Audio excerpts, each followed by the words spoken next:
Young black woman exhaustedly carries an elderly lady down a dark road, unaware she's a multimillionaire. I'm sure this story will touch your heart. Let us know in the comments where you're watching from, and don't forget to subscribe and turn on the notification bell. Amara's arms trembled beneath the weight of the old woman, but she didn't stop. The road ahead stretched endlessly into darkness, lit only by flickering streetlights that barely kept the shadows at bay. Her breaths came in sharp bursts, the cold night air slicing through her lungs as her feet dragged across the asphalt. The woman in her arms was barely conscious, whispering words that made no sense. Something about the box, and he mustn't find it. Amara had no idea what she was talking about. All she knew was that she had to keep moving. 2 hours earlier, Amara had taken shelter under an overpass when a thunderous crash pulled her from her sleep. Following the sound, she found the wreck. A black luxury car flipped on its side, its passenger trapped and bleeding. Without thinking, Amara had climbed into the wreckage and pulled her free. There had been no sign of the driver. Now, she was praying someone, anyone, would stop and help. But no cars came. Her phone had died days ago.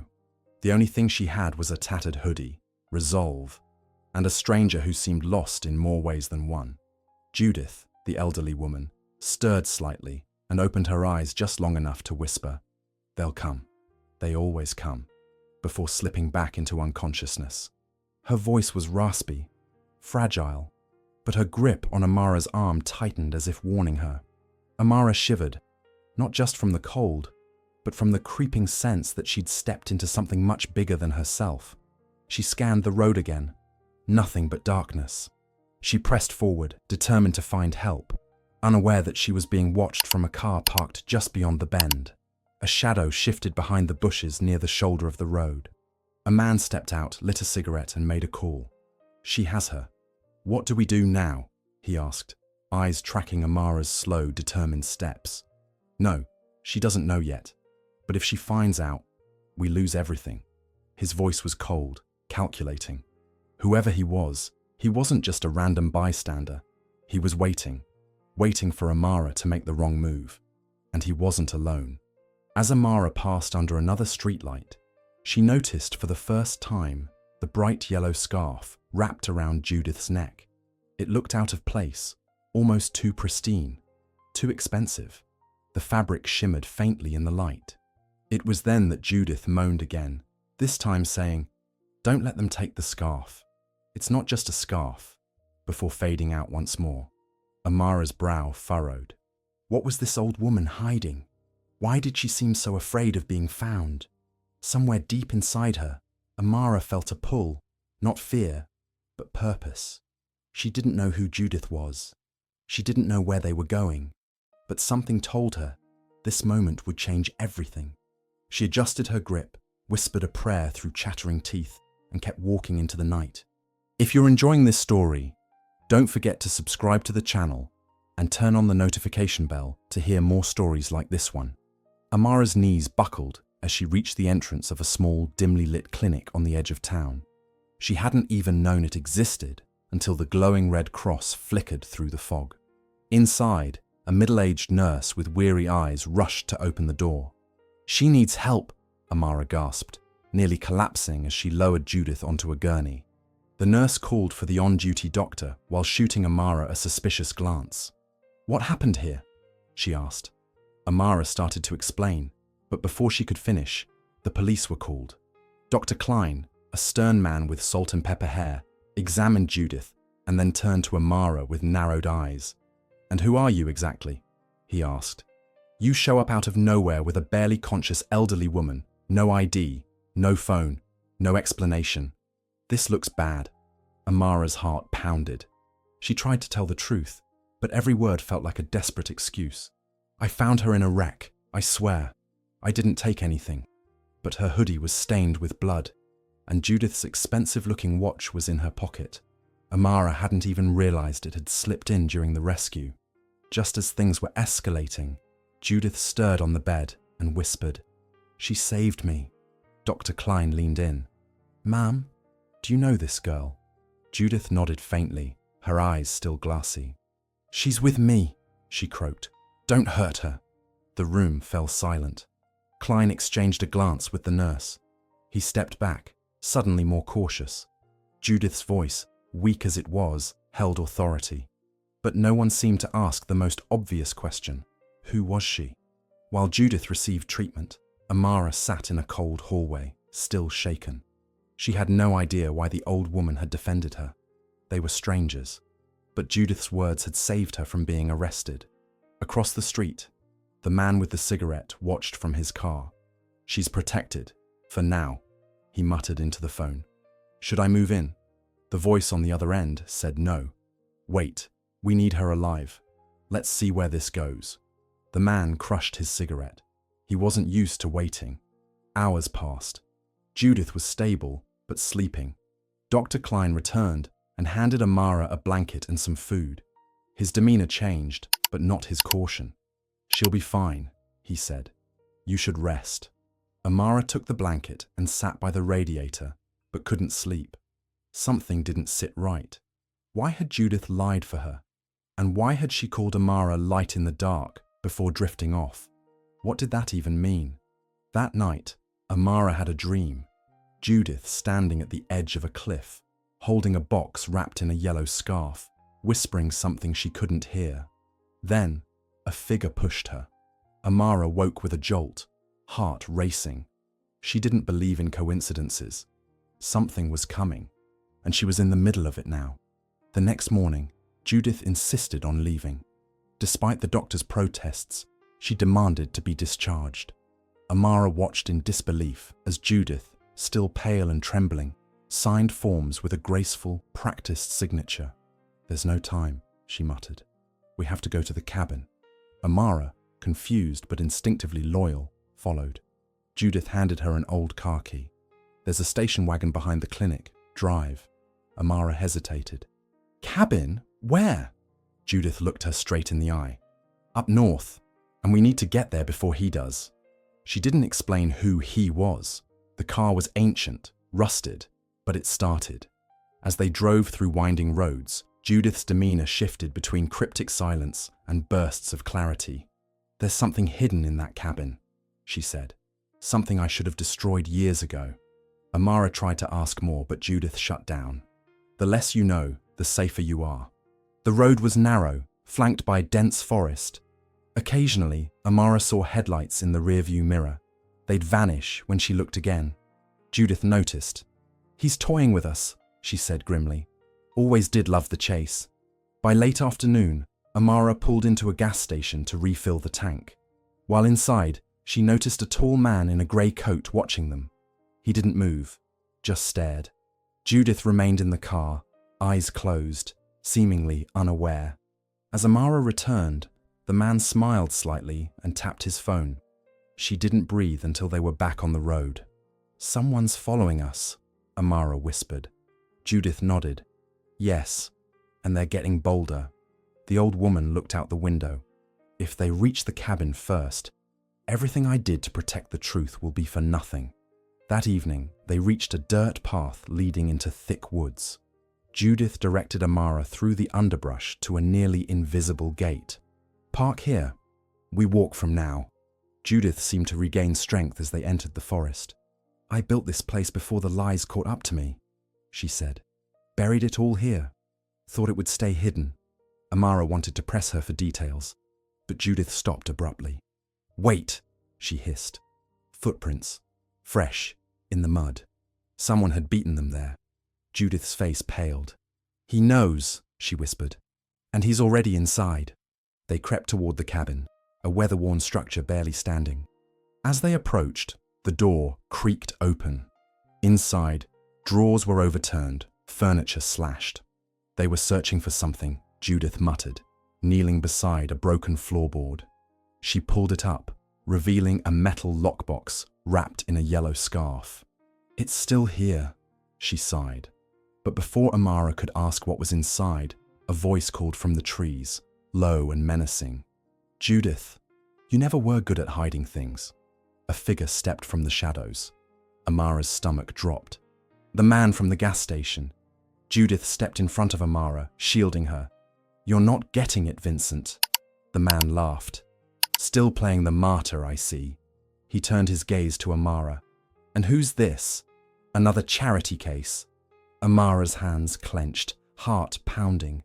Judith whispered, "He's my son." Amara froze. The man's smirk grew. "Tell her the truth, Mother. Tell her what's really in that box. Or should I?" Judith's jaw tightened. Not now, but it was too late. Amara had already seen something in Vincent's eyes, a cruel satisfaction.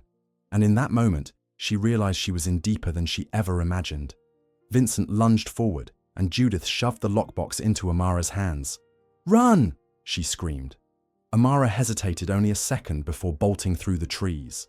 Behind her, she heard a scuffle, then Judith's voice shouting, "Don't you dare touch her!" The branches tore at Amara's face and clothes as she sprinted blindly, clutching the box. She didn't know where she was going. Just away. Behind her, footsteps thundered. Vincent was chasing her. Her shot rang out. Amara ducked, stumbled, but kept running. Whoever Vincent was, he wasn't bluffing. He meant to kill.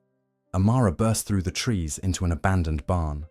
She slammed the door shut and shoved a beam across it. Her breath came in shallow gasps. She looked at the lockbox. No key. Her hands trembled.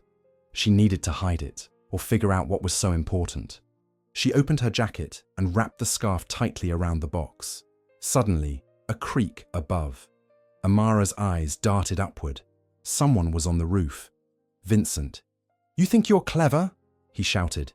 "That box ruined lives, and it's about to ruin yours." Just as he dropped through the rafters, a deafening horn blared from outside.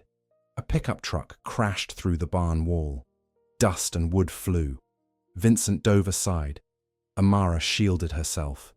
The door flung open and Judith, shotgun in hand, yelled, "Get in!" Amara didn't think. She jumped. They peeled out of the barn, tires screaming. Judith fired once into the air. Vincent didn't follow. Not this time. But the look he gave them as they sped away said it all. This wasn't over. Amara clutched the box. Her hands wouldn't stop shaking. That night, they took shelter in an old motel. Judith sat on the edge of the bed, breathing hard. "He found us too fast," she said. "There's someone else feeding him information." Amara stared at the box. "What's inside?" Judith was quiet for a long moment. "Proof," she said finally. "Proof that Vincent forged my husband's will. Proof he framed me to steal the company. It could destroy him." Amara's mind reeled. "Why not go to the police?" Judith shook her head. "I tried. They're part of it. That's why I vanished." Amara didn't sleep. She sat near the window, the box in her lap. Her life had changed in 72 hours. She had nothing before, no family, no future. Now she had a secret that could shatter empires. Judith slept fitfully, whispering names and dates in her dreams. At dawn, Amara made a decision. "We need help," she said. "Someone outside all of this." Judith opened her eyes, her face lined with regret. "There is one man," she said. "A pastor. He knew my husband, but reaching him will be dangerous." As they packed, Amara noticed something in Judith's coat. Another envelope. She pulled it out. Inside was a photo of Judith, much younger, holding a baby, next to a man who wasn't Vincent. "Who's this?" Amara asked. Judith snatched the photo, panic flashing in her eyes. "You weren't supposed to see that," she whispered. That's not Vincent's father." Amara's heart pounded. "Then who is he?" Judith looked away. "The real heir." Amara's thoughts spiraled. The story was far from over, and she was now part of it, whether she wanted to be or not. The drive to the pastor's house was tense and quiet. Judith stared out the window, gripping the photo tightly. Amara could feel the weight of unspoken truths between them. "You said Vincent isn't the real heir," she finally said. Judith sighed. "That man in the photo, his name was Elijah. He was my first love, but I was forced to marry another. Vincent's father. It was arranged. Elijah never knew about the child." Amara's chest tightened. "What happened to him?" Judith whispered. "He died, or so I thought." until a letter arrived last year. The letter had no return address, just one line. You buried me, but the truth is rising. Judith believed Vincent had found out about Elijah and wanted to erase every trace. He tried to poison me once, she said, after I confronted him. That crash you found me in, it wasn't an accident. Amara's jaw dropped. Judith nodded. He tampered with the brakes, but God sent you. I shouldn't be alive. The weight of those words hit Amara hard. She hadn't just saved a stranger, she'd disrupted an assassination. They reached a secluded chapel nestled between pine trees. Judith knocked on the old wooden door. A frail but sharp-eyed man opened. Judith? He asked. She nodded, and he pulled her into a hug. I thought you were gone for good. He introduced himself to Amara as Pastor Samuel. Inside, he brewed tea while Judith explained everything. Samuel listened, then rose without a word and retrieved a small metal key. This, he said, opens the lockbox. Your husband gave it to me in secret years ago, told me to guard it with my life. Judith's hands trembled as she took the key. She opened the box slowly. Inside were documents, bank transfers, falsified signatures, and a second will. One that named Elijah's child, not Vincent, as the sole heir. Amara's breath caught. Who is the child? Judith wouldn't meet her eyes. Pastor Samuel looked at her instead. Amara, he said gently, you might want to sit down. Amara shook her head. No, you're not saying... Judith looked at her with tears in her eyes. I left you at a church doorstep as a baby, to keep you safe. The room spun. Amara staggered back. I'm your daughter. Judith nodded slowly. I never wanted to abandon you, but I knew Vincent would never stop hunting you if he found out. I faked your death. Samuel helped me. Amara fell into a chair, heart pounding. Everything made sense now. The scarf, the protection, the way Judith looked at her. Why now? She whispered. Judith leaned in. Because God brought you back to me. And now you must choose. Claim what's yours, or walk away and remain hidden. Before Amara could answer, the door exploded inward. Vincent stood there, gun raised, fury blazing in his eyes. So this is the secret, he growled. The prodigal daughter returns. Judith stepped in front of Amara. Don't do this, Vincent. He aimed at the box. Give it to me, or I'll burn it all. I swear I will. Amara clutched the will in her hands. Her world had flipped upside down, and now her life was hanging by a thread. But her faith whispered, you were born for this moment. If you're enjoying this story, don't forget to subscribe to the channel and turn on the notification bell to hear more stories like this one. Vincent's hand trembled as he kept the gun trained on them. You think this ends with a piece of paper? He spat. That company is mine. That life is mine. Judith's voice remained steady. You stole it, and now it's time to let go. Vincent sneered. And give it to her? A street rat? Amara stepped forward, heart pounding. I never asked for any of this, she said. But I'm not running anymore. Pastor Samuel whispered. He won't shoot if you stand firm. But Amara wasn't so sure. Vincent's eyes were those of a cornered animal. Then, with a sudden burst of rage, Vincent lunged. The gun fired. Judith cried out and fell. Amara screamed, catching her mother as blood stained her blouse. Samuel tackled Vincent, wresting the weapon from his hands as the pastor's old strength surged. Sirens wailed in the distance. Samuel had managed to hit the silent alarm under his desk. Vincent broke free and fled into the forest, disappearing into the trees just before the police arrived. Judith groaned. I'm okay, she rasped. It's not deep. But her pale face betrayed the truth. At the hospital, Judith was stabilized but kept under observation. The documents were handed over to a trusted lawyer Pastor Samuel recommended, a woman of faith who had fought corruption before. Amara sat at Judith's bedside, holding her hand, heart torn between disbelief and a growing sense of destiny. Why didn't you tell me sooner? She asked. Judith squeezed her fingers. I was ashamed. But God's mercy doesn't run out, Amara. He's giving us a second chance.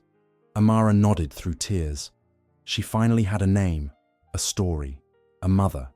While Judith rested, Amara stepped outside for air and found an envelope tucked into the pocket of her coat. No name, just her name typed on the front. Inside was a flash drive and a note. "You're not the only heir. Watch this before you decide what to do next." Her breath caught. Who had left it? Was it from Vincent or someone else entirely? She rushed back to the pastor's study, plugged it in, and played the video.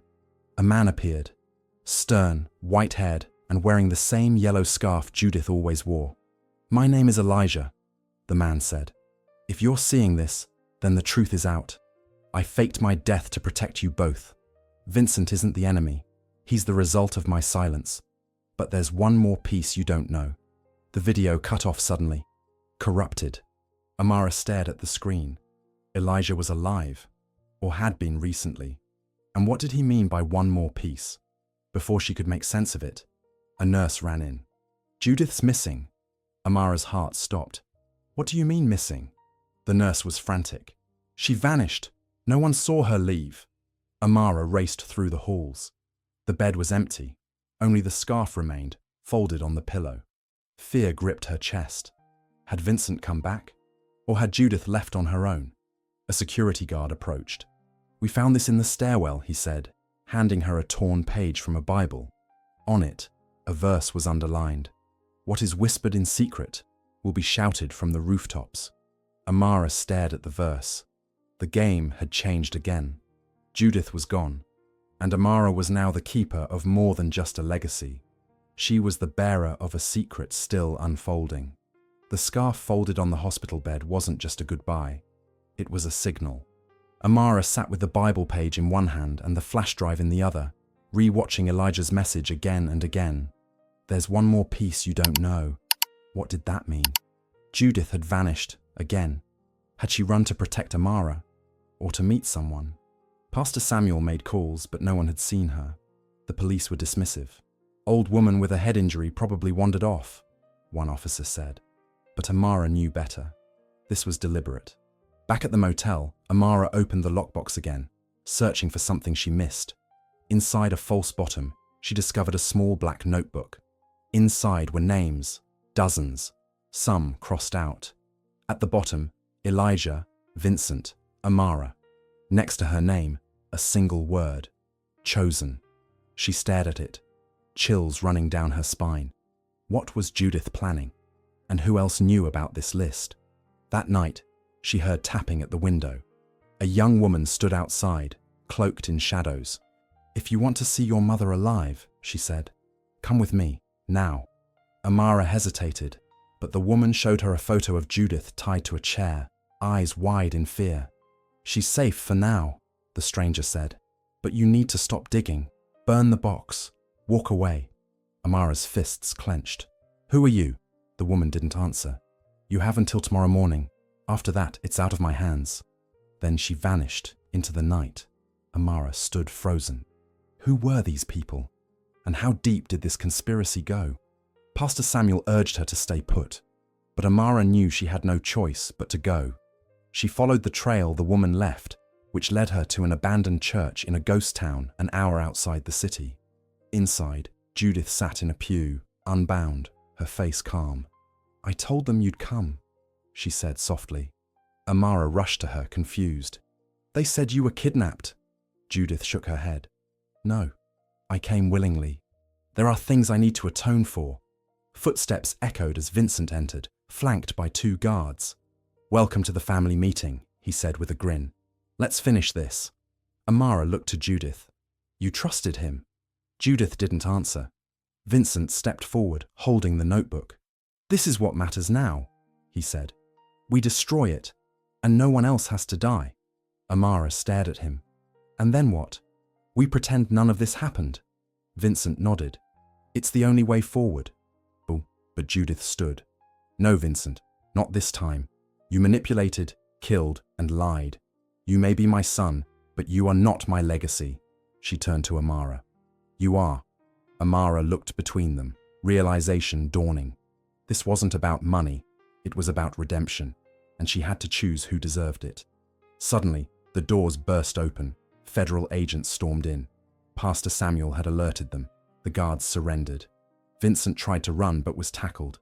Judith collapsed into Amara's arms, sobbing. I thought if I gave him a way out, he'd take it. Amara held her tightly. He made his choice. One agent handed Amara a letter found in Vincent's pocket. It was from Elijah. If you're reading this, you've failed. Vincent had known Elijah was alive. He had lied about that too. Judith sobbed harder. There's still one truth we haven't uncovered. Amara knew it wasn't over yet. At the federal office, Amara sat across from a stone-faced agent flipping through the documents retrieved from Vincent. There's no doubt your claim is legitimate, he said. But someone's been cleaning records for years. Amara leaned forward. What do you mean? The agent slid over a folder. Inside were surveillance photos of a woman, Judith, in multiple countries under different aliases. Your mother was running more than just from Vincent. She had enemies of her own. Amara's stomach twisted. Could Judith have been hiding more than she'd confessed? Why hadn't she told her? Judith was placed in protective custody. Amara visited her, demanding answers. They think you were part of something bigger, she said. Judith's eyes filled with tears. I was. Before you were born, Elijah and I uncovered illegal dealings within my husband's empire. We tried to expose them, but were silenced. I ran. I thought Vincent was protecting me, but he turned it all into his own weapon. Amara felt the ground shift beneath her. You weren't just hiding a will, she whispered. You were hiding a revolution. Judith nodded slowly. And now it rests with you. The agents asked Amara to testify, but her involvement made her a target. One evening, returning from the courthouse, her car was rammed off the road. She stumbled out, bleeding, only to be surrounded by masked figures. One raised a gun. Walk away, he hissed, or next time we don't miss. Before he could pull the trigger, headlights blinded them. A truck barreled forward, scattering the attackers. Pastor Samuel jumped out, shouting. The men fled. Amara collapsed into his arms. You were right, she sobbed. This goes deeper than any of us. That night, she and Samuel went into hiding. With them was the flash drive. Using secure access, Samuel decrypted the corrupted files. What they found shocked them. Video footage of Elijah alive and well, in hiding, recorded only weeks earlier. Judith was right, Samuel murmured. He's still out there. In the video, Elijah named names, politicians, CEOs, all tied to the conspiracy that Vincent inherited. If this gets out, he said, they'll come for my daughter. She must choose, expose them, or be hunted forever. Amara realized the truth. This wasn't just about her family. It was about justice. 2 days later, Judith disappeared again. This time, no note, no scarf, no trail. Amara was devastated. Maybe she's with Elijah, she told Samuel. But deep down, she feared the worst. Then came a package. No return address. Inside, Judith's wedding ring, her Bible, and a final letter. Amara, the legacy isn't money or names. It's faith. Keep yours strong. Finish what we started. Love, Mum. Tears streamed down Amara's face. She's gone, isn't she? Samuel nodded. One way or another. But Amara wasn't broken. She was becoming something new. Someone new. At a press conference, Amara stood before the world and declared the truth. She handed over the flash drive to federal officials, exposing decades of corruption. Headlines exploded. Arrests followed. Vincent, now in prison, watched in silence. But a whisper still haunted Amara. Elijah is still alive. That night, she received an encrypted message. You're not done yet. One name remains. Amara knew then, this battle wasn't over. But she was no longer alone. She had faith, and a purpose, and a fire that wouldn't be silenced. Amara returned to the cabin, the place where everything had started. The forest was quiet now, the danger seemingly past, but her heart was heavy with grief. Judith was gone. Elijah was out there, somewhere in the shadows. But Amara wasn't the same girl who had once wandered the streets homeless. She was a woman shaped by fire, carried by faith. Inside the cabin, she lit a single candle and opened her mother's Bible. Inside the cover was a hidden note Amara hadn't seen before. Forgive him if you can. He was broken too. It was signed E. Elijah had been here. Recently. The candlelight flickered across the wood as Amara noticed the Bible page from the hospital again. What is whispered in secret will be shouted from the rooftops. She felt God pressing on her heart. This story isn't just yours, Amara. It's mine. She knelt by the old floorboards and prayed, Lord, give me strength, give me wisdom, and give me peace to forgive. Her tears soaked the wood. She knew what she had to do next, even if it broke her. She requested a visit with Vincent in prison. At first, he refused. Then, unexpectedly, he agreed. When Amara entered the visitation room, he looked thinner, older. Why are you here? He asked. Amara sat across from him. To forgive you. He scoffed. Why? I don't deserve it. Amara's voice trembled. Neither did I when God rescued me. But grace isn't about deserving. Vincent's expression cracked, just for a second. She always said you'd come back for me, he muttered. Mum wrote me letters while I was on the run. I never opened them. Amara slid one across the table. Open this one. Vincent hesitated, then broke the seal. His hands trembled as he read. He didn't cry, but his head bowed, ashamed. I've done terrible things. Amara nodded. You can't change the past, but you can choose what happens next. Silence filled the room. When she stood to leave, Vincent whispered, Do you think there's still hope for someone like me? Amara turned back. Yes, but it starts with surrender. She left him there, the letter open in his hands, the seed of redemption finally planted. Back in the city, Amara turned the inheritance into something far greater than wealth. She opened a foundation in Judith's name, the Yellow Scarf Shelter for women in crisis. Pastor Samuel helped her build a team. The place filled quickly. Survivors of abuse, trafficking, and despair found new life. Amara knew this was her true inheritance, not the money, not the fame, but the calling to heal. She spoke often of grace, of second chances, and of how she once carried a stranger down a dark road, never knowing it was her mother. One quiet evening, just as she locked up the shelter, a volunteer handed her a note left on the doorstep. I saw the light in you. Always. I'm proud of the woman you've become. Keep going. Dad. Amara looked up, but no one was there, only the wind. She clutched the note to her chest, tears in her eyes. Elijah was alive and watching. She whispered, Thank you, Lord. The night was still, but something had changed. Amara was no longer the one searching for identity. She had found it. In Christ, in grace, and in love. Months passed. The Yellow Scarf Shelter became more than a safe haven. It became a lighthouse. Women walked through its doors, broken and left with new beginnings. Amara's story spread across the nation, though she never sought fame. She told only what mattered, that love rescued her, and God transformed her pain into purpose. She never stopped hoping to see Judith or Elijah again. Every scarf she handed to a woman in need carried the same quiet promise. You are not forgotten. You are not alone. And Amara never stopped praying. Then, one autumn afternoon, a woman arrived at the shelter carrying a worn briefcase. Her eyes were kind, but old pain lingered in her face. She handed Amara the case. From someone who once knew you well, she said. Inside were letters, dozens, written by Elijah to Judith, and later, to Amara. They had never reached her. He tried, the woman said softly, but he was silenced before he could find you again. I was his sister. Amara's hands shook as she read. Elijah's final words were full of love, hope, and faith. One letter stood out. I never saw you grow, but I prayed for you every day.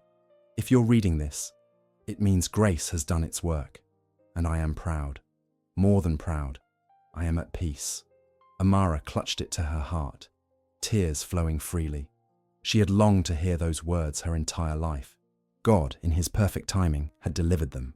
Pastor Samuel stood nearby, watching silently. He ran his race, he said. Now it's your turn to finish yours. Amara nodded. The past no longer haunted her. It guided her. That evening, she stood before a crowd at a community banquet. People clapped. Reporters watched. But Amara only saw the women seated at the front, those she'd helped. "I was once nothing," she began. "Homeless, forgotten. But someone saw me, carried me when I couldn't walk. And that person was my mother. Judith didn't leave a fortune. She left a legacy. And I'm here to pass it on." She held up the yellow scarf. "This was once a symbol of secrets. Now it's a banner of redemption. This is what grace looks like." After the event, as she sat quietly in her office, a soft knock came at the door. An elderly woman stepped in, her grey hair tied back, her hands trembling slightly. Amara stood. Their eyes met. The woman said only 2 words. "My daughter." Amara's breath caught.